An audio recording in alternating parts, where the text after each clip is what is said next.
بسم الله الرحمن الرحيم.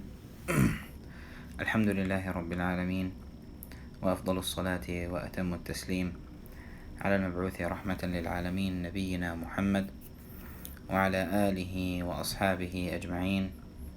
اللهم لا سهل إلا ما جعلته سهلا، وأنت تجعل الحزن إذا شئت سهلا. رب اشرح لي صدري ويسر لي أمري واحلل عقدة من لساني يفقه قولي، وبعد. فأحبتي في الله، فقد بدأنا بالأمس بحديث عن حق الأم بل نتحدث عن عظم حق الأم في الإسلام، وما لها من البر الواجب على الأبناء، وما ذلك إلا لكي نذكر، لعل الله سبحانه وتعالى أن ينفع بتلك التذكرة وبهذه التذكرة قلوبا واعية وآذانا صاغية. صلى الله عز وجل أن يجعلنا وإياكم من البارين. Dear brother and sister in Islam, Assalamu alaikum wa rahmatullahi wa barakatuh. Yesterday we started talking about the divine right of the mother, and it is just as a reminder for ourselves to give the rights that we need to give to them as our parents, because they deserve that, and it's obligated upon us to do it. And I ask Allah subhanahu wa ta'ala to let these words reach to your heart first, to your ears, and that all of us, we are among the one who have birr in his life, has kindness toward his parents. Allahumma ameen. إن من الواجبات العظيمة كما تعلمون بر الوالدين، غير أن للأم من البر 3 أرباع البر. للأم من هذا البر لها 3 أرباع البر، وذلك لما تحملته من المشاق من بداية الحمل إلى ما لا نهاية له، مدة حياتها في الحمل والولادة والرضاعة وفي التربية، كما هو معلوم للعقلاء.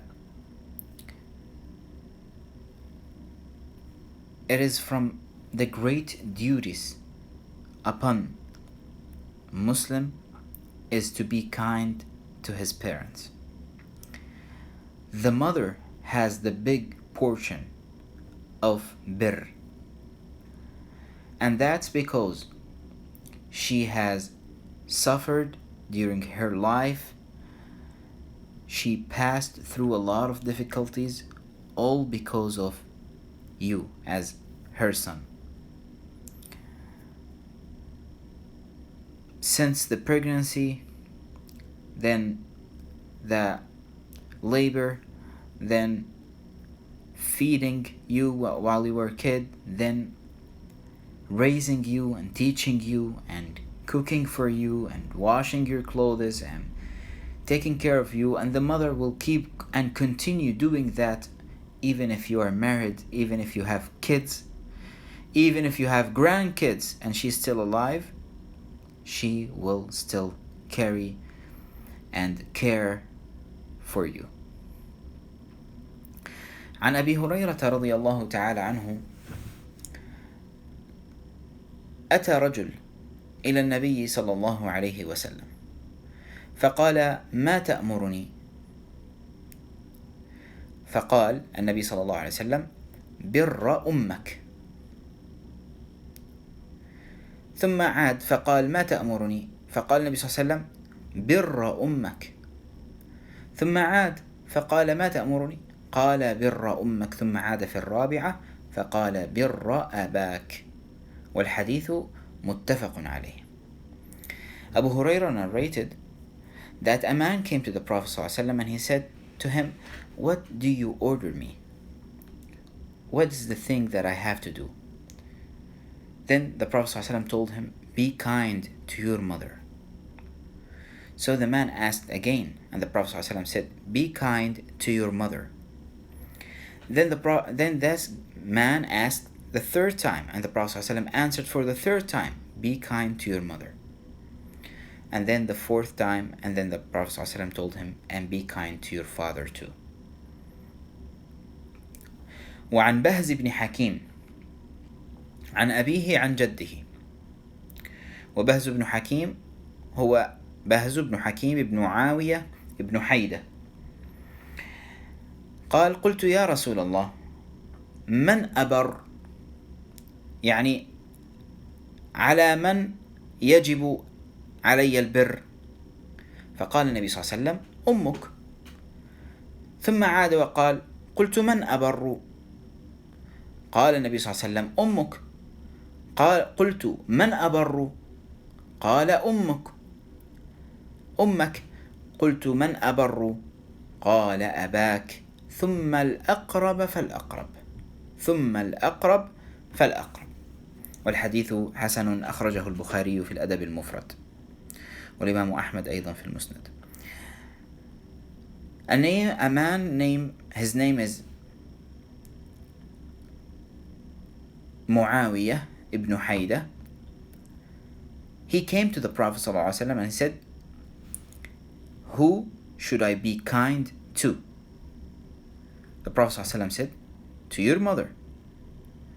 Then the man asked again, who should I be kind to? The Prophet ﷺ told him, be kind to your mother. The third time, the Prophet ﷺ told him, be kind to your mother. The fourth time, the Prophet ﷺ said, and be kind to your father. Then the closest, meaning by relatives. والبر هو الإحسان، يعني كلمة جامعة لكل أنواع الخير. كل نوع خير يدخل تحت مسمى البر. كل كلمة فيها خير، كل فعل فيه خير هو يدخل في مسمى البر. إذن هذا الحديث العظيم أشار إلى تقديم رضا الأم على رضا الأب، والأم تفضل على الأب في البر 3 مرات. قلنا لأنها تحمل تعب الحمل ومشقة الوضع ومحنة الرضاع، ثم تشارك الأب بعد ذلك في التربية. والنبي صلى الله عليه وسلم قد ذكر وكرر الأم 3 مرات. من أبر؟ قال أمك 3، ثم أباك، ثم الأقرب فالأقرب. What is the meaning of bir? The word bir. The word bir in Arabic means that every kind of kindness, every kind of something good, whether it's an action or a statement, it is included in the word bir. So when you are talking about bir al-walidain, to be kind to your parent, to have bir for your mother and father, meaning that every action and every statement that carries the goodness in it, and the kindness and the mercy, and that contains the good, it is a must on you to have it in your life towards them, your parents.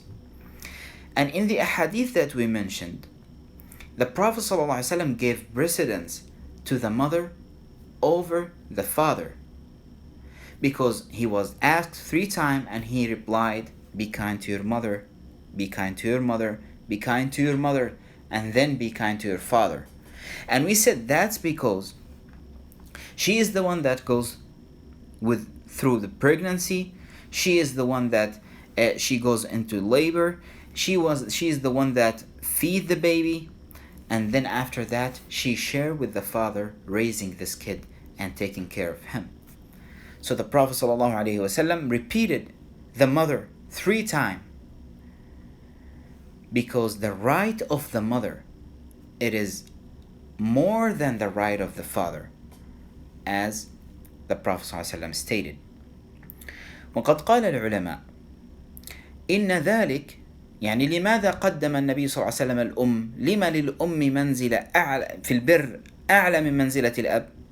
قال إن ذلك لأن ما أدته لا يكون منظورا، مما وجدته من ألم الحمل والوضع وما كان من التربية والرعاية في الصغر، فكل ذلك لا يدركه المرء إذ علت به السنون، وإنما يعني هذا الشخص لا يرى شيئا وهو طفل من المعاناة التي دخلت فيها الأم، لأنه لا يكون واعيا لهذا الشق، لهذا القسم من الحياة، لكنه لما يكبر ويتذكر يرى الرعاية من أبيه، يرى أن الأب هو القائم، ويرى أنه هو الذي ينفق، فقد يفرط في حق الأم حينئذ.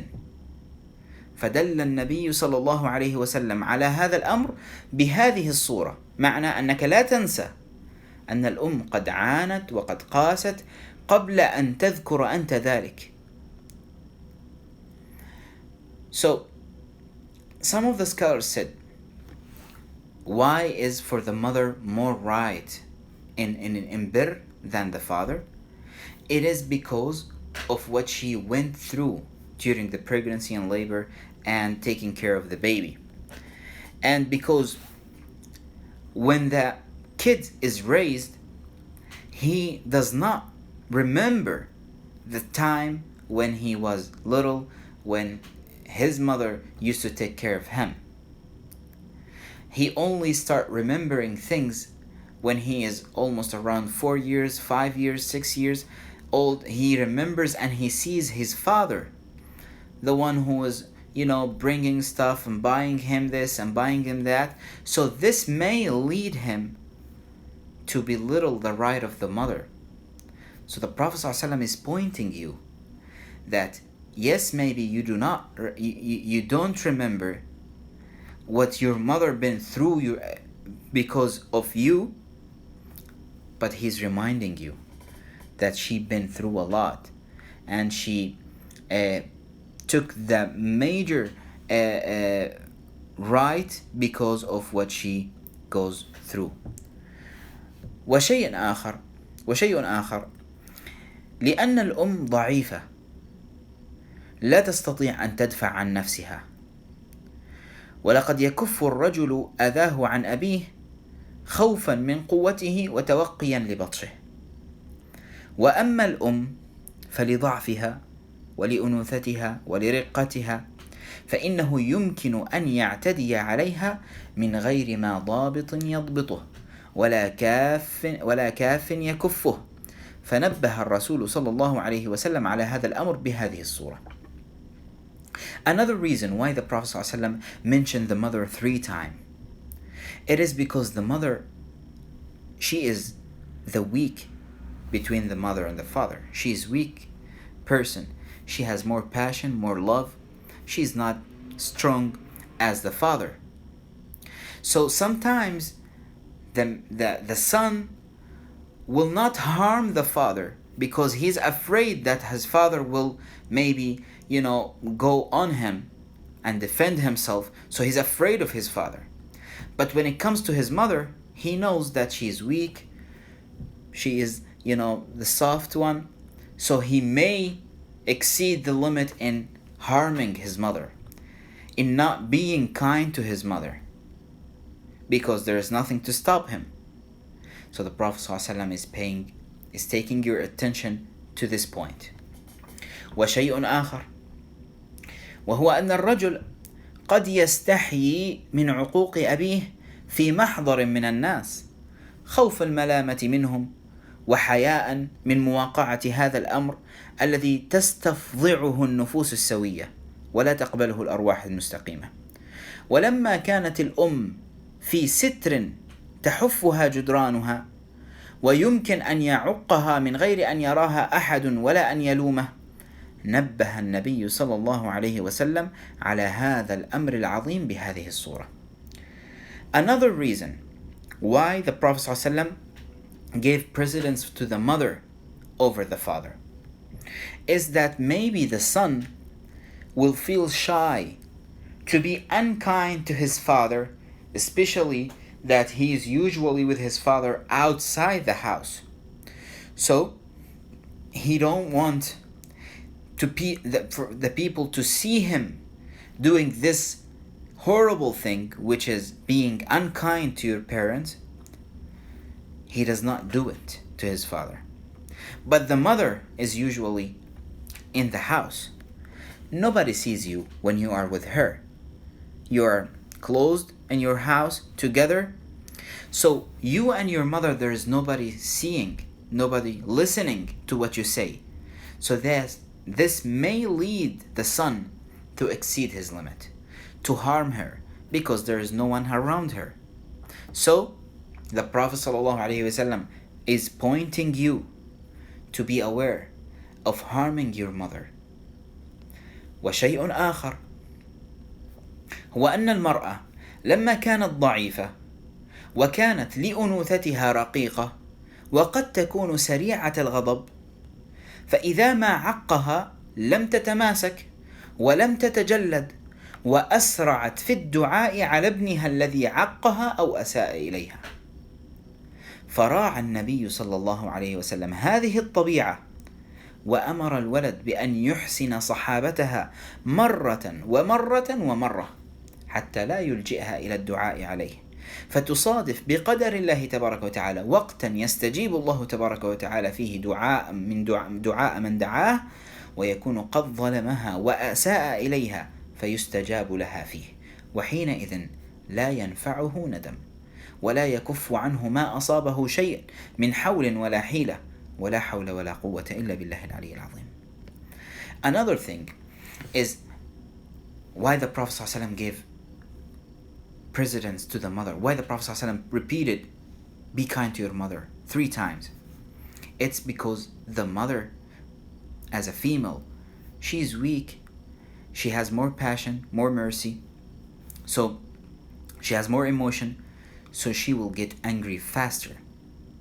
So if you harm your mother and she gets angry and she could not have patience on what you are doing to her, the majority of the mothers, what they do is that they make dua against their son.